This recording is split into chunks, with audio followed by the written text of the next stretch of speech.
the Denver Center for the Performing Arts Off-Center and the Museum of Contemporary Art Denver present Mixed Taste at Home. Virtual tag team lectures about unrelated topics. And now, introducing tonight's unlikely pairing. Church signs and Icelandic hip-hop. And here are your hosts, Sarah Bai and Charlie Miller.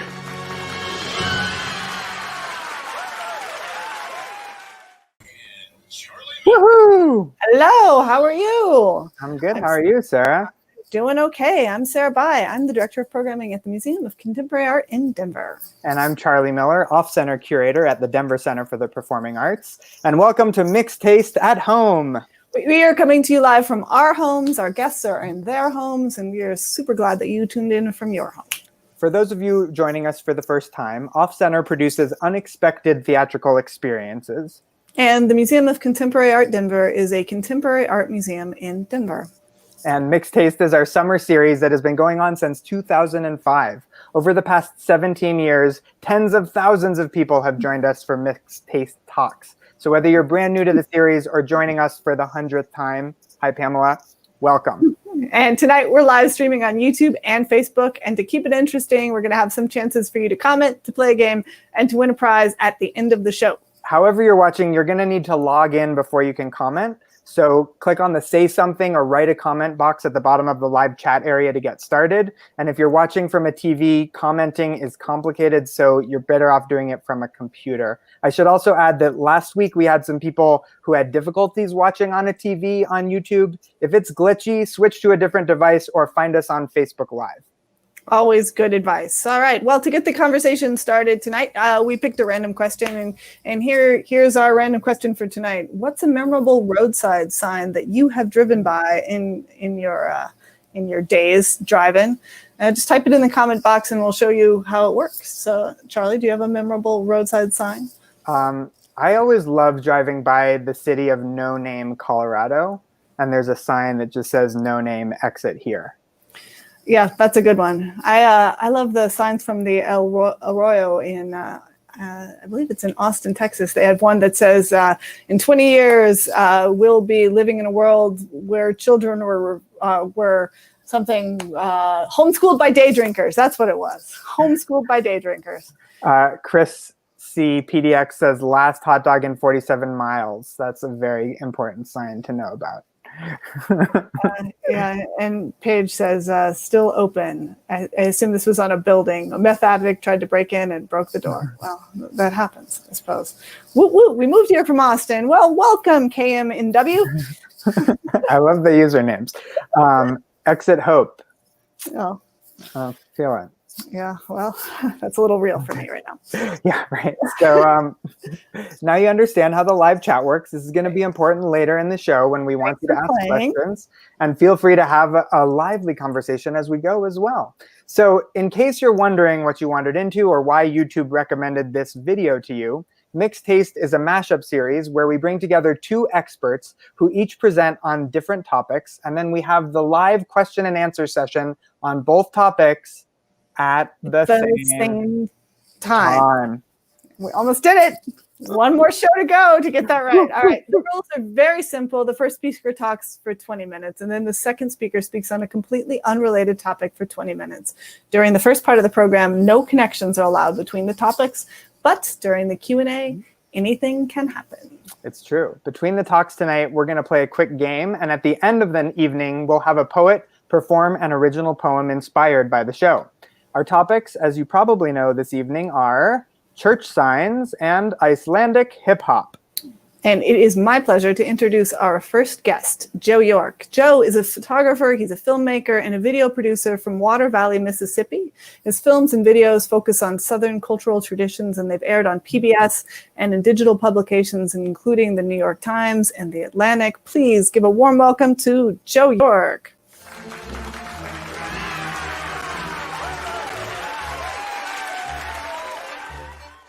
All right. Thank you, guys. Thank you, Sarah. Thank you, Charlie. To answer your first question, their favorite roadside sign, mine is definitely near Prattville, Alabama. there's a very large sign next to a very tiny little windmill that says, "Go to church or the devil will get you." And we used to see that sign all the time. It's definitely one of the best roadside signs I've ever seen. Tonight, I'm going to talk about a whole bunch of other roadside religious signs as I take you with me on a journey through what Flannery O'Connor called the Christ-haunted South. We're going to talk about her in just a second. The first thing, though, that I want to say is it's just really great to be back at Mixed Taste. I've done this a handful of times in the past, and I was brought to it by my late great brother, Jake York, who used to hang out at the lab at Belmar all the time and brought me into this world. And so to be back here and to be with all of you is continues that connection, and it's really special. So thank you for that. Now on to roadside religion. I have a degree in Southern Studies, which is a thing that you can get a degree in, believe it or not, from the University of Mississippi. There's a place there called the Center for the Study of Southern Culture. And as an alumnus of that, I am contractually obligated to mention Bear Bryant or Flannery O'Connor anytime I speak publicly. And so having now mentioned both of them, I'll direct you to this photo here of Flannery O'Connor, the great writer from Georgia, who said, "I think it's safe to say that while the South is hardly Christ-centered, it is most certainly Christ-haunted." And as someone who, during my time in graduate school, traveled all over the South, I hit all 14 Southern states, photographing religious roadside signage, iconography, folk art, installations. I mean, you name it, I saw it, photographed it, and put it together in what ended up being my thesis and later a book of photographs that was published about that. And I'll just say this: Flannery O'Connor was she was Catholic. She lived in rural Georgia, so she was kind of in the South, but not of the South. And as an Episcopalian, I was very much the same. Didn't go to a lot of lock-ins. Couldn't tell you when I was saved. I can tell you when I was confirmed. We're Episcopalians are very much. We can tell you when we were confirmed. That's about all we got. And we like to drink whiskey, so I have some here. And if you have some at home, please join me in that. But you have to start with Flannery O'Connor, and then and we have to say, as an Episcopalian, I think, geared to see this world a little differently. Now, as we travel around the South, here's our first sign that we see. It's drive slow, we can wait. Obviously, you know, they've got some tombstones for sale there, but they're not looking to sell them just yet. I like that strain is right there behind there. It just adds a lot to that photograph. But what you see is no matter where you travel in the South, I mean, it really is a Christ-haunted region where you see signs like this. Or this is at the Big Chief Drive-In, which is 2 blocks from where I grew up in Glencoe, Alabama. The arrow sign that simply says, "Jesus saves." Then this is also near Prattville, Alabama, which we talked about earlier.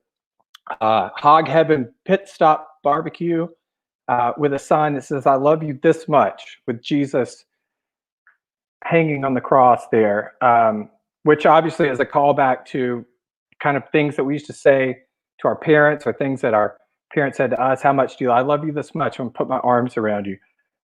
You see signs like this, the church sign, which is ubiquitous in the South. These are out in front of almost every church, and by every church, I mean every evangelical Protestant church, because the majority of the religious Christians in this region belong to a denomination that would be called evangelical Protestantism. So the job not only to believe in Christ, to accept him as your Lord and Savior, but also to work as hard as you can to bring as many other people into the fold as possible. And so sometimes you'll see like this: "Give Satan an inch and he'll be a ruler."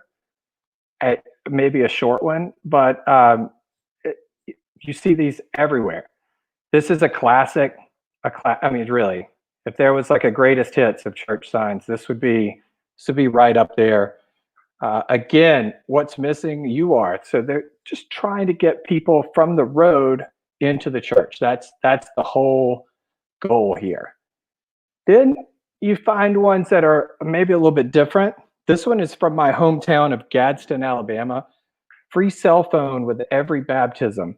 And then a few months later, you would see that they came back with this. And it was a church that had put up these signs, and then they came back later and replaced them with new signs that said, no gimmicks, just Jesus. We're not giving out free cell phones.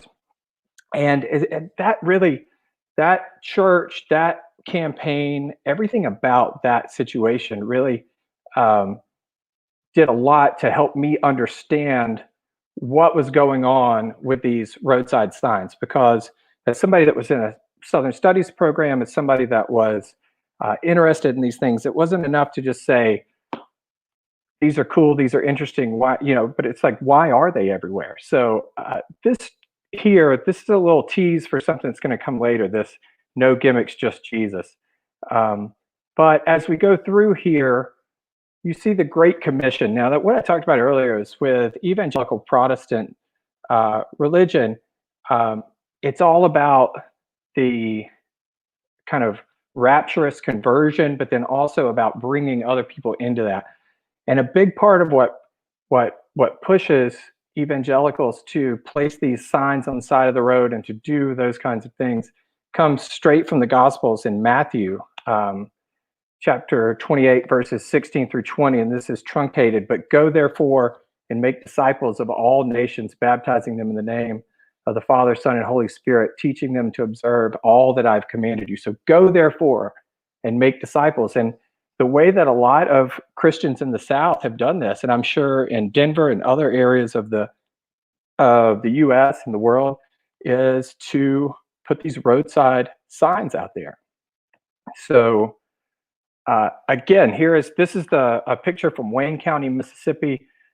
This is the church sign version of the Great Commission. Be ye fishers of men, you catch them, Jesus will clean them. Which it's great. Now, one thing is these are a lot of times they're kind of like dad jokes, basically, which I'm also I think an expert on. I could come back and do maybe a mixed taste on dad jokes at some point, but they are kind of funny. And I think sometimes for people that aren't from an evangelical background or maybe aren't from the South, you could look at them and you could see them as funny, but then also sometimes people will make fun of them. And I really see them as heartfelt, like pleas. I think when you think about the religion, when you think about the directives of the Great Commission, it's kind of the voice crying in the wilderness or crying on the side of the road. And so often it's these signs. So when you say, where do these signs come from? Well, it goes back to really the early 20th century when things like the Dixie Highway were paved that carried people from the Midwest all the way down into the South and ultimately to Florida. There weren't a lot of highways in the early 20th century. There were small roads that connected this town to that town, but there weren't huge highways because there weren't a lot of cars. So with more and more cars came the need for better highways, more highways. And the Dixie Highway is a great example of that. And then once you get highways, you get cars, you get people. Those people have eyeballs, they got a little bit of money in their pocket. And obviously you're going to try to sell them some stuff. So one of the earliest and best known kind of examples of roadside kind of signage is the Burma Shave signs. And Burma Shave was shaving cream. It was just it was that's all it was, shaving cream. But they are famous. This will tell you maybe about their shaving cream. They're not famous for their shaving cream. They're famous for their roadside signs. And so they would put one would be here, and then maybe half a mile down there'd be another one and another one and another one. And they all made poems. They all made poems. So maybe, Frederick can work this Burma Shave thing into his poem later. But within this veil of toil and sin, your head grows bald, but not your chin. I mean, that's just humanity in a nutshell right there. I don't care how you slice it. But so you see that the roadside is starting to become this kind of marketplace. And It's also kind of a quippy place. So then I'm going to skip Bruce Barton, come back to him in a minute. So then you start to see signs, and this is a sign from near Pigeon Forge, Alabama. Dear Christian, live the abundant life and read the Bible daily. Not really selling anything, right? Not like Burma Shave is selling anything. Not like any of those Coca-Cola ads or Sea Rock City. Then you have this, a concrete cross near Chattanooga says, get right with God. And this thing is enormous. I took this picture before I actually knew anything about Harrison Mays, who was actually a coal miner from the kind of eastern Tennessee region of the Appalachian Mountains. And he had almost died in a coal mine collapse, and then later had gone on to be a sign painter for stores. He would paint the hand-painted signs in the glass at the stores. And then at some point after his collapse in the mine and his kind of that moment of Jesus has saved me from certain death, he began to make these huge concrete signs. You see him there. He's got a whole bunch of them lined up. And he would take his truck and he would just go out and put them on people's land. And they were so heavy that they couldn't be moved. So like this one that I saw has been there for like 80 years because nobody can get the damn thing out of there. And they probably don't want to, but it's huge. But so then you have these people like Harrison Mays doing this kind of mission on their own.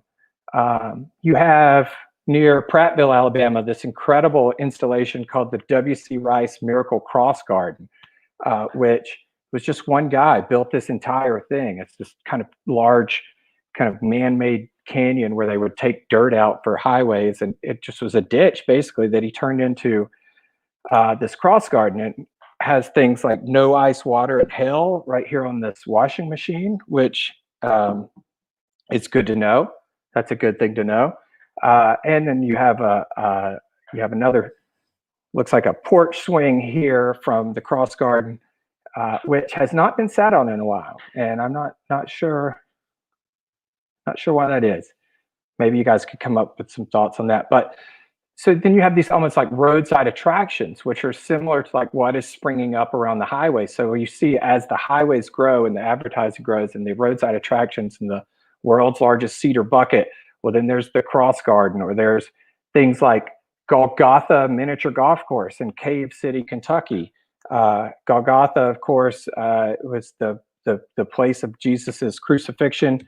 But here it's a great place for fun for the whole family. And they have an 18-hole course that is the front 9 is the Old Testament and the back 9 is the New Testament. And here on 18, you finish by putting into Jesus's tomb, which he has victoriously arisen from and now stands on top of. And so it's just, you see the religion following you see the religious kind of outcry following what's going on in the commercial world. And that carries on through today. So you see things like a sign like this, which I actually took in Oxford, Mississippi, about 20 miles from here. You see signs like this in Memphis, which today it was almost 100 degrees here. So you can imagine that sign hits home. Lots of talk, not just of Jesus, but of hell, of the devil.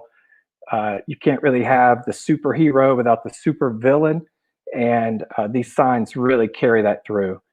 This one I should probably have thought about before I drank the whiskey, but ABC stores are recruiting halls for hell. ABC stores, for those of you that aren't from the South or don't know, they're just liquor stores. And yeah, so I have been to many of them recently. And then just something as simple as this homemade sign, Jesus died for you, which of course is the crux of all Christianity. And it's the crux of what people are trying to get across out there on the side of the road. And that's the kind of thing you look at and you think, God, somebody put their time and effort into creating this. And I think there's a beauty and simplicity to this. It's really interesting, especially when you come back to that church with the no gimmicks, just Jesus signs that we talked about earlier. This is a gentleman at that same church that is dressed and prepared for a living crucifixion that took place in the front yard of that church in Gadsden, Alabama, which is, again, where I grew up, near where I grew up. And so you see later, after that picture was taken, they actually kind of climbed up on these crosses and stayed there for a while, 3-4 hours. And the thing you should know is where I'm standing taking that photograph, behind me is the interstate and hundreds of cars going by.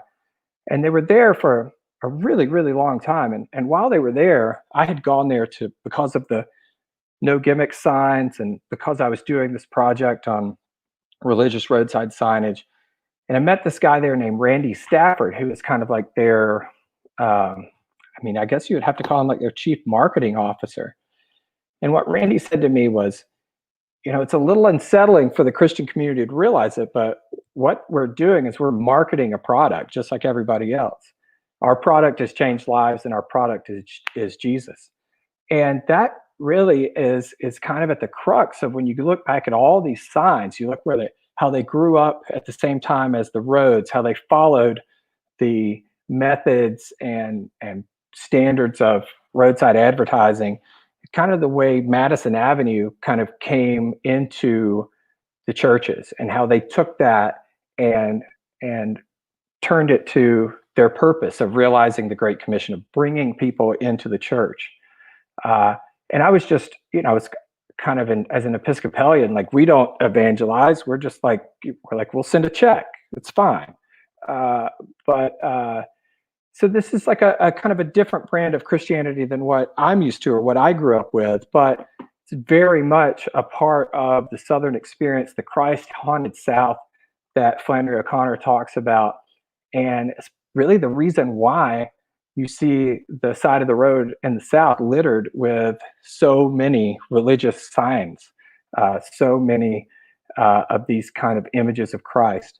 And so we'll just end. Here's actually a sign. When I saw this, I couldn't believe it. I was like, this is everything I'm talking about. It says, early to bed, early to rise, work like the Lord, and advertise. I'm like, this is exactly what I'm talking about. So this is like the Rosetta Stone to me of understanding religious roadside signage. And I'm almost out of time, so I'm going to give you 2 more. And that is, because we're in election year, I thought I would show you this one from Western Tennessee. This is Lexington, Tennessee. They're having a banquet at the Armory, so that's good.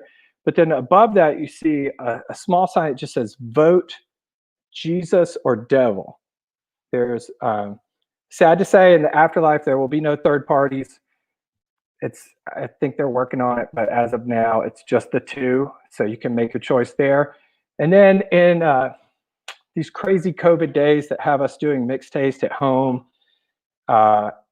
day drinking and homeschooling, which my wife and I are also doing, I think this is appropriate to end on. Tomorrow is a new day, maybe. I feel like that every day. So thank you guys for listening.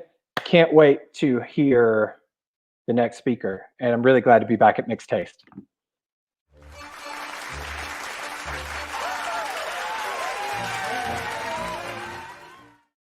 Oh, Joe, we're glad to have you back. Thank you so much for presenting that. So many good signs. So much to learn. Yeah, for sure. I bet you have a lot of questions, Charlie. I do, and I'm going to write them down and remember them so I can type them into the live chat when it's time for that.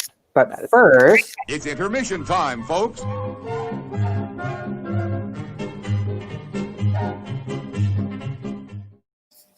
now is the time in our program when we ask you for money. As you know, Mixed Taste is a collaboration between the DCPA and MCA Denver, and we have both been hard hit by the effects of COVID-19. We are offering Mixed Taste online for free this summer so that everyone can afford to enjoy it, but it takes a lot to produce Mixed Taste. And both of our organizations need your support now more than ever in order to continue programming like this. If you have the means, please consider donating to support DCPA and MCA Denver. I just shared the link to donate in the live chat. It's dcpa.today/mixedtaste. We suggest a donation of $20 per person, which is what we would normally charge for tickets, but of course, any amount helps, and it will be shared equally between our two organizations. So last week, 20% of our live viewers donated, which means that 4 out of 5 of you watching right now haven't shown your support. by making a donation. So if you are one of those people, please consider donating and doing your part right now at dcpa.today/mixtaste. If every one of you donated, even just $5, it would go a long way towards supporting future programming. So thank you in advance for all your generous support. We really appreciate it. And Sarah, I hear there's another cool virtual event that MCA Denver is producing next week in addition to our last Mixed Taste. That's true, yes. Next Thursday, August 20th at noon, Neri Ward, who is the exhibiting artist at the museum right now, and Sir David Age, who designed our building, are going to be in conversation. It's a free event just like this. You can sign up if you're interested at mcadenver.org. So now let's play a game. Awesome. Each week we play an intermission game with your help. And this week I'm very excited that we're going to play a new food-based art game that we like to call, wait for it, Eat Your Masterpiece. Get it? Get it? I got it. Thank you. So to start, we will bring in our poet for the evening, Franklin Cruz. Welcome, Franklin. Hi, Franklin. In this game, you and the audience get to choose the subject of a work of art that Charlie and I are going to make out of food from our respective refrigerators. So what 3 subjects did you choose to suggest for our food art tonight, Franklin? So for your inspirations, I have given you the selection of Sunset, Aliens, and Home Sweet Home. Oh, Interesting. all of those are fantastic. Okay. So audience, now it's your time to vote. I just pasted a link in the live chat. So click on that link and select which of those you'd like to see us create out of food. Only the votes in our poll will be counted, so please don't put in a comment. We're not counting comments. Click on that link and choose if you want us to create a Sunset, Aliens, or Home Sweet Home. So vote now, and we will create our masterpiece during the second presentation. So thank you, Franklin. And now. Now, on with the show. Now it's my pleasure to introduce our second guest, who will be teaching us about Icelandic hip hop. Nathan Hall is a composer and former Fulbright Fellow to Iceland. He holds his doctorate in music arts from CU Boulder. His works have been performed and exhibited around the world by string orchestras, choirs, saxophones, a convention of roller coaster enthusiasts, and an adult film star. Please welcome Nathan Hall.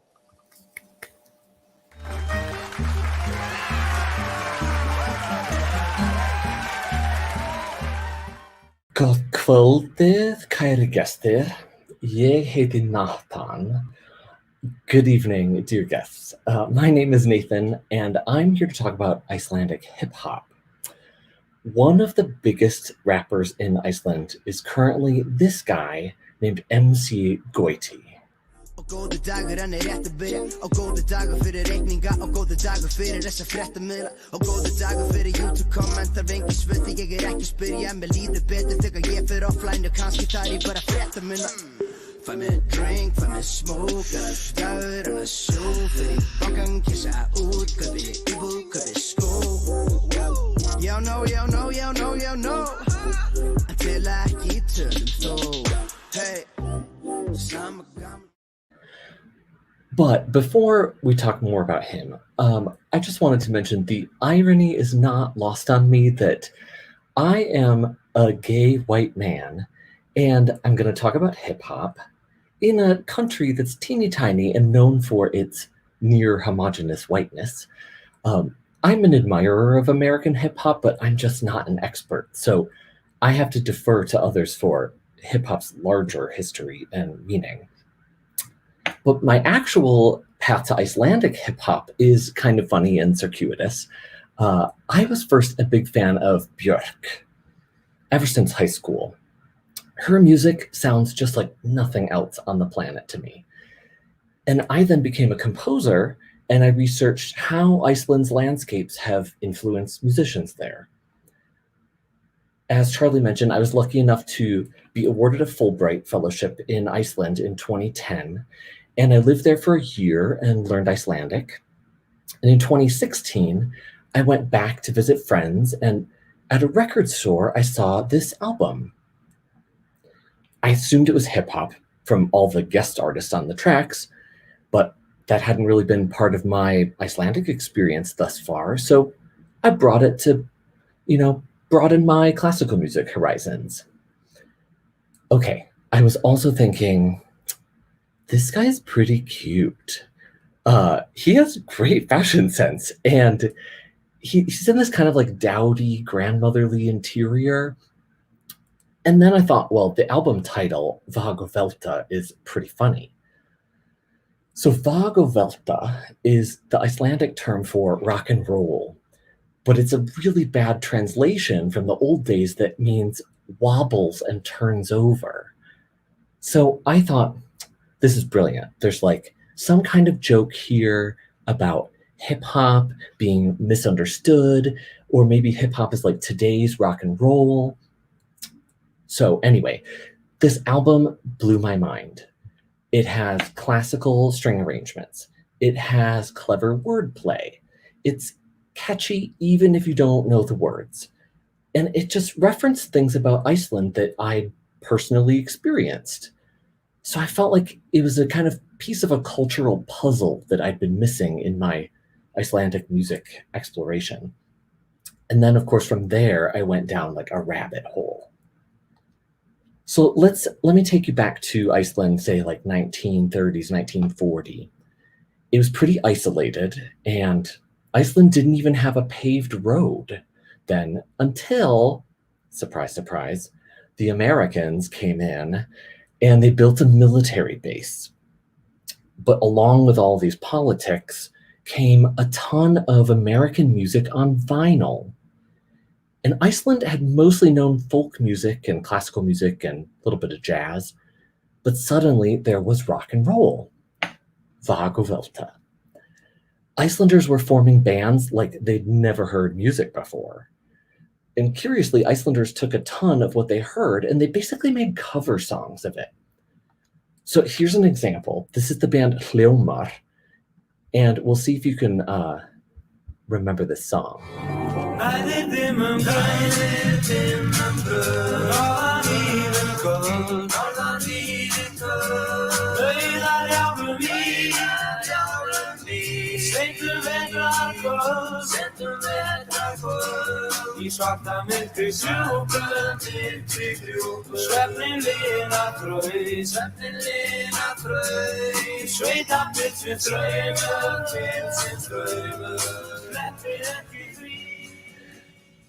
This is obviously California Dreamin', but in Icelandic, it sort of translates to like country lad dreaming, or maybe visions of the pastoral life or something. All of these cover songs are partly because of Ríkisútvarp, or RÚV, the national broadcast. For decades, Icelanders got one radio station and one TV station, and it played almost exclusively Icelandic content. But in the 70s, basically one guy, Magnus Thordarson, he petitioned RÚV to DJ an hour of foreign music. And suddenly Iceland's familiarity with funk, Motown, disco, it began to explode. And eventually, Iceland became sort of a niche for punk and new wave music. Like there's Kukl, which features a very young Björk. And then there's Þeyr, which is Old Icelandic for the word wind. It's sort of a Devo-esque band. Iceland's climate of extremes are perfect for creativity. I can attest to that. It's a country where I've seen people, they're drunk gardening at 3 o'clock in the morning in July, but then in December, they're going to sleep depressed at 3 p.m. But this to show Björk, right alongside her becoming famous internationally, the Icelandic band Kvarasi, or Kwarashi, they were making Iceland's first hip-hop record. Kwarashi's closest American counterpart is probably the Beastie Boys, Rage Against the Machine. They rapped in English, and they had even American accents. They only ever released one track in Icelandic, but they are still around today. And the 90s also had this trip-hoppy kind of group, Subterranean, who made Central Magnetism, the album, which I think still sounds great even today. Tell me why you shit ain't bogus. Yo, I'm the queen on the scene, the lyrical fiend between the right one, correct, dirty, stinking, and clean. The soul, jazz, hip hop, funkadelic, little chunky. With the style of acrobatic, cats doing the monkey. My thoughts are my words, based on instrumental. Make your soul fresh in heart, covered, gentle. Even mental love are mental. Powerful, expensive, for example. I'm shooting for the sky, and I will never die. It wasn't time back then, and now I won't stop. This was like a mix of international friends and locals. They sung and rapped also in English, but they created things on Icelandic turf. And the 90s and 2000s also saw this huge rise of open mic rap nights and graffiti artists. I think it was the sense of like living in the Icelandic suburbs then had its own kind of misery, and rappers wanted to like reject the stereotypes of quirky Björk and Sigur Rós, who's so dreamy and gauzy, and instead they wanted to emulate these elements of European and American, luxury, like cigars, booze, nightclubs, casual sex. The first hip-hop albums entirely in Icelandic weren't actually until 2001, and they were by Cesar A and XXX Rottweiler Hundar, or XXX Rottweiler Dogs. The albums were released just one day apart. And Blas Rocka from XXX Rottweiler on the right there is the so-called father of Icelandic rap. Here's Blas Rocka on the right talking to Jónsi of Sigur Rós. Blas Rocka got into Iceland's only rap war with a guy named Mori. And Mori had a hit track at the time. So apparently, Mori burst into Blas Rocka's studio with a knife and an attack dog. But Blas Rocka defended himself with a mop handle, and then the dog just sat there. So then the police came, and they fined Mori, and Mori got mental health treatments. That was the extent of Iceland's rap war, which sounds very Icelandic to me. This time was also a really homophobic and misogynistic time, so I'd like to reserve the right to breeze through these years until homophobia really gets quashed in Iceland with the legalization of gay marriage in 2010. Nevertheless, those two first albums really opened a floodgate of new hip-hop artists. 13 hip-hop albums were released just that year. It was a time to absorb, adapt, re-envision what hip-hop could be in this tiny country. We go from old guard to new guard, or in classical music terms, maybe it's like Beethoven to Berlioz. And rising up to fame while I lived in Iceland is MC Gauti. You might notice his patronymic last name, he's Maur's son, and also his middle name has the letter Thorp, or Thorn. Icelandic has most of our English alphabet letters, but it adds eth here at the top, and then Thorp on the bottom, plus many extra vowels. It actually only superficially includes C, W, Q, and Z. Many Icelanders are fiercely protective of their language, even if other pop culture and English words end up sneaking in. Here's that verse from our earlier video of MC Gauti, and I put a rough English translation side by side. You can see him rhyme in the words that I italicized. Take a listen. Pappa, og góðu dagur hann rétt að byrja og góðu dagur fyrir reikninga og góðu dagur fyrir þessa fréttamiðla og góðu dagur fyrir YouTube kommentar vengi svöti ég ekki spyrja mér líður betur þegar ég fer offline og kannski þar ég bara frétta minna fæ mér drink, fæ mér smoke alls dagur hann sjó fyrir bankan kissa út kaupi íbúð, kaupi skó já no til ekki turn þó hey. I love that he can rhyme fréttamidla, which is like the media, with actually fréttaminna, which is less news. We do see our sort of English Icelandicized words like drank, smoke, cash, show. They do creep in there. Nevertheless, a lot of his lyrics brag about being at the top of his game, but he still takes time to reflect on his career, appreciate how much he loves his family, and he talks a lot that happiness doesn't always equal financial success. Fashion, money, cars, and imported goods, though, are, of course, still status symbols across Iceland. And streetwear is huge. There's sneakers, hoodies, tracksuits, puffy coats. I'm really fascinated by the appearance of nature in Icelandic hip hop. And a lot of videos show off these fancy cars and people's tattoos on glaciers. Like, here's Gisli Pálmi literally inside a glacier. And here's Aran Khan in the Northern Lights. Here's Ulfur at a geothermal energy station. Artists have embraced Iceland's extreme elements, and of course they keep their sunglasses on in all weather. Humor has also risen as a big theme. The Icelanders I'm closest with don't take themselves too seriously. Here's Gauti at a sort of Icelandic Chuck E. Cheese. And here's Gisli Pálmi in his video Ice Cold.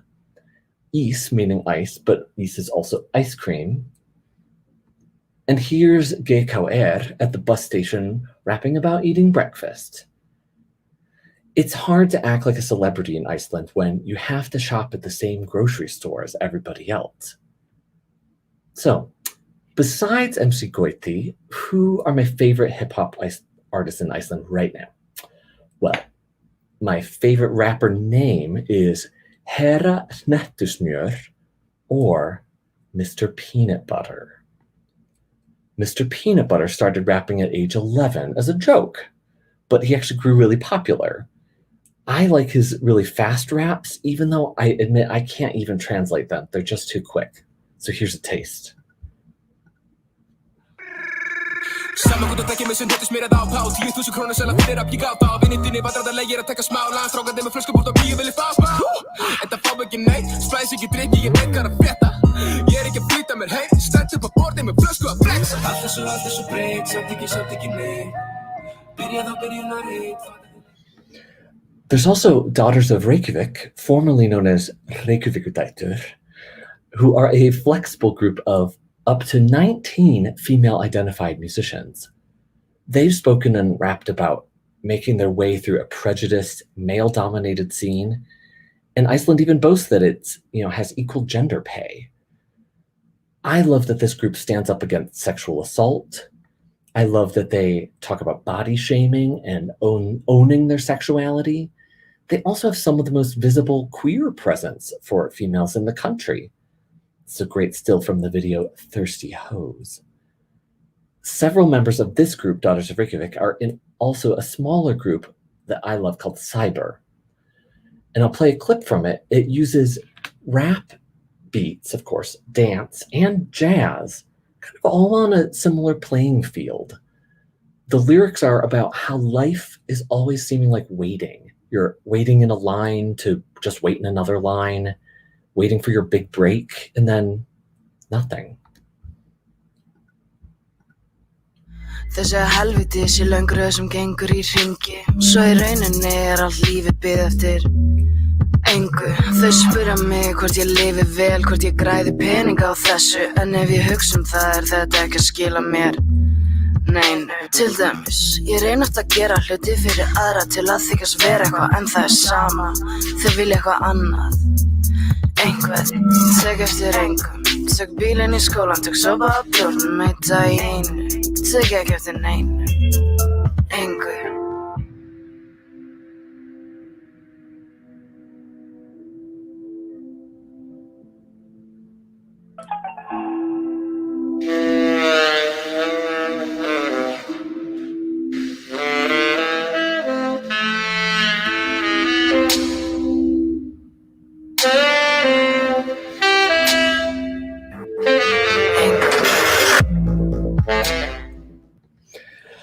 few more artists I follow. We can't talk too much more tonight about, but I love Aran Khan. He's the son of a Turkish Icelandic restaurateur, but you could call him like Iceland's current teen heartthrob. There's Joipe and Crowley, and they deal with heavier themes like mental illness, depression, addiction, recovery, but they subvert that darkness with colorful and infectiously catchy pop beats. And then there's Ulfur Ulfur, or Wolf Wolf, which translates. They've had several hits during my years to and from Iceland. I love that they incorporate nerdy kind of Icelandic tropes like chess playing or that alphabet that we looked at into their raps. And they just make them seem new and fresh every time. There's a lot more to be said and more people we could meet, but I want to leave it at that tonight. And in case you want to hear more, I put up the tracks by all the artists we've heard tonight, plus the ones that we just saw photos of, and more on this Spotify playlist if you're curious. And of course, I'm here to answer questions in the Q&A. So, takk fyrir að hlusta og takk fyrir komuna. Thanks for listening and thanks for coming.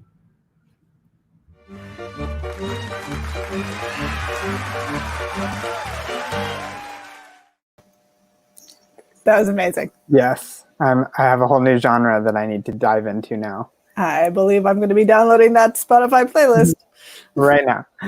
Thank you so much, Nathan. And now... Everyone, of course, cannot be a professional artist, but everyone can learn to draw. Enjoy the wonderful feeling of accomplishment, which comes with the illustration of thoughts. Sarah, are you enjoying the wonderful feeling of accomplishment from creating your masterpiece? Yes, Charlie, I absolutely am. Can you show them the results of the poll, please? I will, but before we do, when my daughter was helping me prepare tonight, she was inspired by all 3 prompts from Franklin. And so she drew this picture that she asked me to share with Mixed Taste that is a sunset, aliens here, and Home Sweet Home all in one. Oh, man. That's a shout out there. And let's see what the audience wanted us to choose. That is the true masterpiece. That is the masterpiece. But by a pretty overwhelming majority here, 52, well, maybe not overwhelming, but 52.6% wanted aliens. So let us... Aliens it is. Aliens it is. I'm going to bring us into like big screen mode here so we can show our work up close. Would you like to go first? Or sure. Well, lucky for me that it was aliens, because one of the things in my fridge, and probably everybody who has a garden's fridge, especially in Iceland where they garden drunk at 3 a.m., I have these giant zucchinis, and they lend themselves very nicely to... That's my interpretation of the theme song from X-Files, and this is my alien-inspired zucchini. It's a masterpiece. It is. And I'm impressed that you were able to whittle that away while you were listening to the lecture. Charlie can see me while I'm on camera, and I was just carving away over here. I'm just glad you didn't cut yourself. Me too. All right, mine is a little more messy and elaborate. I'm going to turn my computer down here. Oh, so, yeah, that's nice. This is, I'm going to explain all the elements. It's a sourdough starter base here for the aliens with cherry eyes and raspberry mouths. I have 2 leftover potatoes. Oh, and pesto on the background, just to give it a little contrast. And I have 2 leftover potatoes representing the UFO. And then in a nod to week 1 and my kimchi, this is some gochujang on top there. So that is my family of aliens coming down to Earth. And I'm happy that I will not be eating this tonight. Yeah, I was going to say, not only is that a masterpiece, but it looks delicious. No, it doesn't. It does not look delicious. It looks gross. That was a very fun game. Thank you. It was very fun. And your zucchini talents. Thanks. All right. We have lots of people in the comments saying eat it, but we are not going to be eating anything gross tonight. That's week 1. So let's get started with our Q&A. This is your time, all of you watching out there, to type your questions in the live chat box. We're going to bring back Joe and Nathan. Put away the zucchini. Put the zucchini away. And we're going to take questions on both topics at the same time. We encourage you to draw connections between the two if you can. So if you're able to come up with some connection between church signs and Icelandic hip hop, we will celebrate with the gong. Very good. And we're going to give a special prize. Each week we give a special prize, and this week is no different. We're going to give a special prize tonight to the person who asks the question that makes the very best connection. So please submit your questions through the live chat now. And let's bring our speakers back and get started. All right.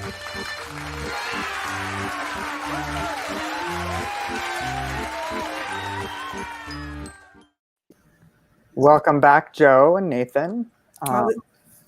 This is going to be a good one tonight, Charlie. We've got lots of questions coming in. I'm going to start. With this one here from Kit Baker, and they ask, are there any people who think Icelandic hip hop is the devil's music, and do they use that to appeal to their base? That's the gong. Ooh, good one. I mean, I can't think of any. It's mostly either like an underground thing, or I would say like there's not a ton of like religious fervor in Iceland, and the couple people who are like really outsiders like wouldn't even give hip hop the time of day. Yep, that answers another question here that just came in, which Stacy K asks, would church signs be out of place in Iceland? Huh. Ooh, maybe in this century, yes, but maybe in the last one, no. Okay, that is good information. You would lose a lot of the kind of hellish, tie-ins there. We have the heat here. I don't know. What's like the daily high in Iceland? Oh, like 45 degrees Fahrenheit. It's not going to work. That's an interesting point that you raised, Joe. All right, here we've got another question. This one comes from KM in W, who I believe moved from the South. We established that earlier. Icelandic rappers and evangelicals can't take themselves too seriously / need to self-deprecate in order to grab outsiders' attention and be approachable. Connection? Only KM contributed to this one. Good. Any comments on that? I think so. I mean, there are actually books called Synod sermons that folks can buy. Like if you're the sign guy at your church, you can go buy these, and there's like 700 of them in each book. And they're all, if you look through all of those, they're all takes on every slogan you've ever heard, anything you've ever kind of.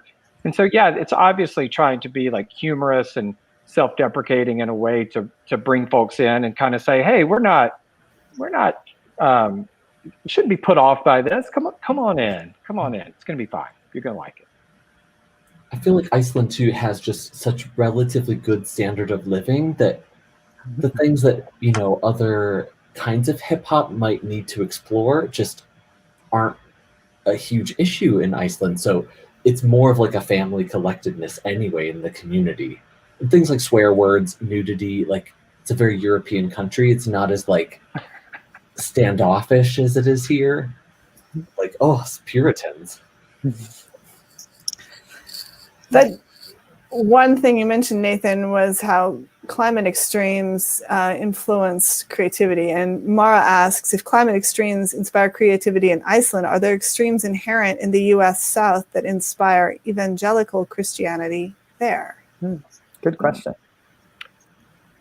Wow, the U.S. South is nothing but extremes. That's what we are. We are a region that is, one of, I think, the most hospitable places and has one of the worst histories when it comes to social justice and race and all of the horrific things that you've seen that come out of the South. But at the same time, while so many, like in Mississippi, where I live, for example, we're the poorest state in the nation, but per capita, we give more to charity than any other state, which is, what? How does that work? We're just, it's a land that like you have to understand the contradictions to really understand it. Like it exists in the contradiction. Well, playing on that, Pamela wonders if these roadside signs actually work. And then she goes on to say, certainly expanding musical exposure saves, ... Nice. Well, when I was talking to Randy Stafford, the guy behind the No Gimmicks, Just Jesus, he had actually worked the numbers on it, and he was like, "We have 112 new members since we started this thing." I mean, he was tracking this. It wasn't just, it was the Uber version of the church sign, as opposed to just we'll put it out there and let folks see it as they drive by. I mean, they were tracking data on this as well, and I wouldn't suspect that he is alone in that. So. I mean, I've always gone to, like, I love religion for the music, pretty much. That would sway me. Is like, oh, they've got a great band, or the organ is fabulous, or like the choir is amazing. That sucks me in. That's a very good point. And playing on this and Joe's comment a little bit, Racer Kate wants to know, it says, seems like both the church signs and Icelandic hip hop are performative, one in a very serious way and the other in a not taking itself serious way. What could each learn from the strategies of each other? Good crossover. I'll give that a gong. You want to take that one, Nathan? Well, I was going to say something I took out of my talk just because it was a little too long was sometimes I think not taking yourself too seriously actually points out something more serious behind it. Like a lot of Icelandic rap comments on like who has upward mobility and who doesn't, or like who might have access to like imported goods and who might not be able to afford paying the royalties or whatever. So there's something about there's stuff bubbling under the surface, just like any good comedy. Yeah. I think we talked about a little bit about the fact that certain churches, in many ways, like in the South, I think you have so many denominations and so many churches, and it's not uncommon. I mean, I know folks that went to one church for a while and the preacher left, so they went to another church. So it's not like they don't just stick with the same one forever. A lot of people do, but a lot of people will also kind of use these signs almost as a way of saying, like, I like what they're doing, or I like they're more like me, so I want to try that or go there or something like that. I did want to point out one connection. I did like that.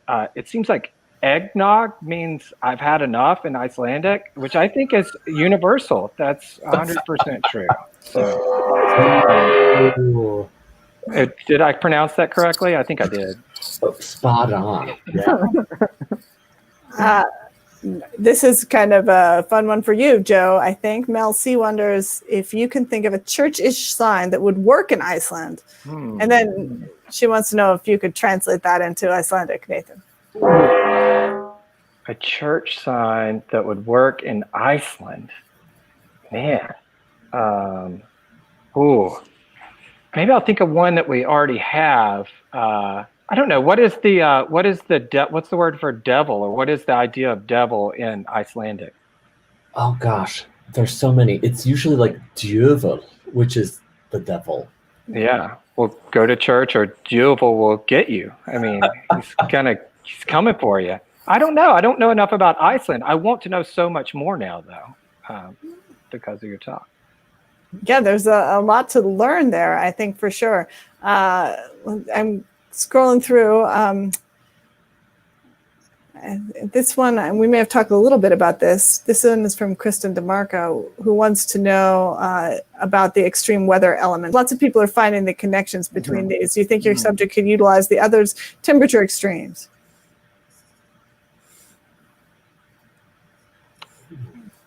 Yeah, I could use some temperature extremes here right now, personally, but I don't know. I don't know how best. What do you think, Nathan? You think you could?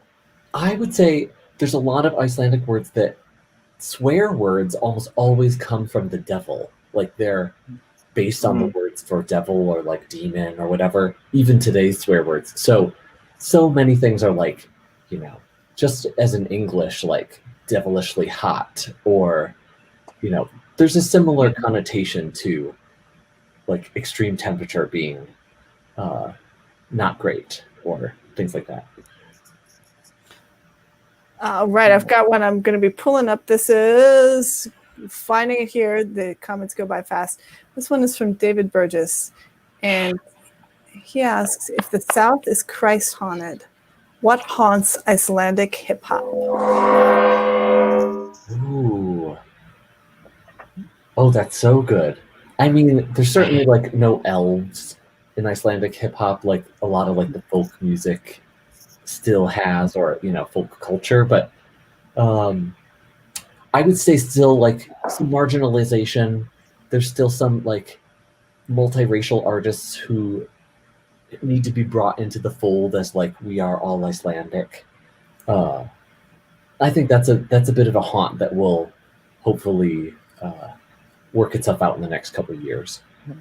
And I will point out that I was the best man in David Burgess's wedding, and he was the best man in mine. So good to see you, David. Thanks for being Shout out to David. Great comment. And great Gone for you. All right, I think we have time for about one more question tonight, and this one is from what regular mixed taste viewers will recognize, Dat Link Bloom, who asks, both church signs and Icelandic hip hop take advantage of the power of rhyming. Is there something about rhyme that touches us and lingers in our subconscious for religion or music or both? Yeah. Every week, Detmar and Lincoln, you guys are really raising your game with your questions. Mm-hmm. I mean, obviously, like, when you look at the Burma shape signs that we talked about earlier, when you talk about anything that, the rhyme sticks with you, it's a mnemonic device that helps you remember, that kind of lodges it in your mind so that, you're able to call it back quickly. You're able to like access that. And it makes it, I think, more memorable, at least from an advertising, church sign kind of a world. So I don't know how it works in Icelandic hip hop, but I bet it's. I'm so similar. Like just having something catchy that sticks in your head. It's like this wordplay puzzle that I think the best artists know how to like align the rhythm of their words to land on the word that rhymes. And Iceland has for centuries have been excited about rhyme scheme, going back to even the Middle Ages. So yeah, it's an earworm like everything else. Oh, thank you. Thank you, Joe. Thank you, Nathan. That was wonderful. Thank y'all. Good gonging, Charlie. Thank you. I've been working on it. Well, excellent job. And now it's prize time. Prize time. Each week, we give a very special prize to the person or people who ask the best question.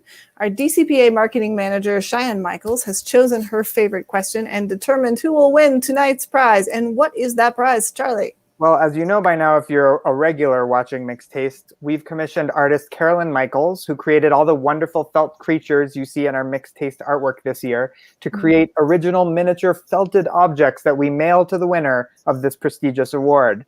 If you're interested in seeing more of Carolyn's work, you can find her on Instagram at Carolyn Does It. Well, tonight's creation, which is inspired by Icelandic hip hop, is an elf.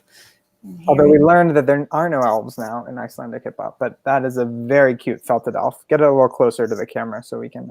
Wow, look at that. Oh, there you go. You can see it. Very nice felting. All right, and the winner tonight for the best question is KNNW. That's an excellent question. Okay. Icelandic rappers and evangelicals can't take themselves too seriously, need to self-deprecate in order to grab outsiders' attention. All right. So go ahead, Sarah. Please email offcenter@dcpa.org. Charlie's putting that up right now with your mailing address, and we'll send you your prize. Awesome. Congratulations. All right, and now let's invite Franklin to enlighten us with an original poem inspired by tonight's talks. Franklin Cruz is a queer Latin poet born in Idaho, raised in Texas, and polished in Denver. Please welcome Franklin Cruz.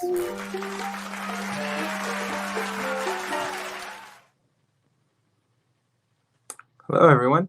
Thank you so much for those talks. That was definitely a lot of things that I had no idea anything about. So that was really entertaining. It was really cool that the winner of the prize is the person who ended up winning, because that was actually one of the things that hit me the most. I hadn't really noticed it until that person had mentioned it, and I just found that really, really profound. So I was taking some notes. I'm not the kind to write anything down, so literally I'm going to just like improv everything off the top of my head. If you're interested in anything that I do, you can always find me on Instagram. Just look up that name right there. But I'm gonna go ahead and get started with this freestyle poem. With the veil of toil and soil, we have messages that must be heard. We have rhymes that must reach till the end of time. And don't you understand that everything is sitting inside of us? You just have to slow yourself down. Realize where your best connection is. Is it to mental health? Is it to humor? Is it to self-deprecation? Sometimes we put out messages to the world that people don't even know that they need. Like cell phone lines in the middle of Jesus, like talking about cheeseburgers or math or cereal in the middle of Icelandic hip hop. Sometimes it takes someone doing the most unexpected, sometimes silly things to really get you to realize that some things don't need all of your attention, that some things indeed need to be slowed down, need to be just minimized a little bit. Maybe sometimes we need to just interrupt the most difficult conversations with the stupidest of lines just to slow ourselves down in order to really receive and understand that there is space for growth. There's a space for invitation. Maybe there's a space for connection. Maybe there's a space for innovation. Like the day that hip hop landed in Iceland, like the day that that road sign pulled you back into the church, like the day Jesus actually caught you with a silly line about chickens, with a silly line about dogs, with a silly line about the devil and how he might snatch you if you aren't paying attention. Like that line in the hip hop, in the Icelandic hip hop rhyme, where they snatch you without you paying attention, the one where they mix that beautiful rhyme of God and maybe a cherry, that beautiful rhyme of maybe Iceland and the future, that beautiful rhyme of all the cultures that need to be talking more about the violence against women. Don't you know that hip hop, much like the messages for Jesus, are trying to alert you to something bigger? Don't you understand that both are just this language of oppressed people reaching out for an unknown truth? Like sometimes we don't know exactly what to expect, but if you listen to these messages, you will end up in the most extraordinary of places, making the most unexpected of connections. And that's the whole point of it, to find these messages, adapting with the environment, changing with the times, and getting us to the places we never knew we needed to be. Thank y'all.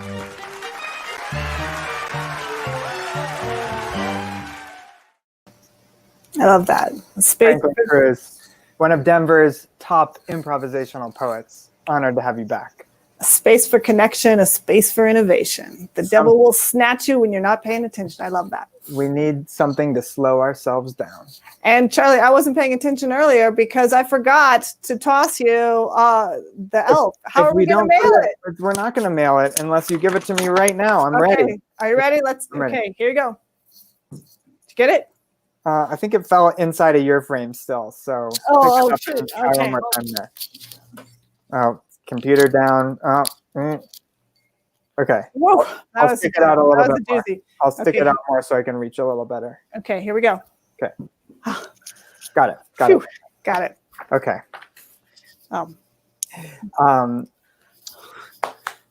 right. Thank you again for watching tonight. If you enjoyed tonight's program and if you have the means, please consider donating right now at DCPA.today/mixtaste. Your one donation supports two great organizations, the DCPA and MCA Denver. We suggest gifts of $20 per person, but any amount helps and will be shared equally between our organizations. So please give now, especially if you're one of those 4 out of 5 viewers who haven't donated yet. Your generosity helps us continue programming like this and to weather the COVID storm. Thank you. So let's bring everyone back to say goodnight. Thank you, Joe. Thank you, Nathan. Thank you, Franklin. And thank you to our presenting sponsor, Blue Room. Blue Room is a private investment company born of invention, forward thought, and hope. Through best-in-class investing, they create space to amplify the power of human togetherness and to change the world. And thank you also to Peggy Finley for your support. And finally, thanks to you, our virtual audience, for your excellent questions and socially distant engagement. We will see you next week for our final mixed taste of the summer, featuring Zeno's Paradox and Artivism. Thank you, everyone. And good See you night. next week.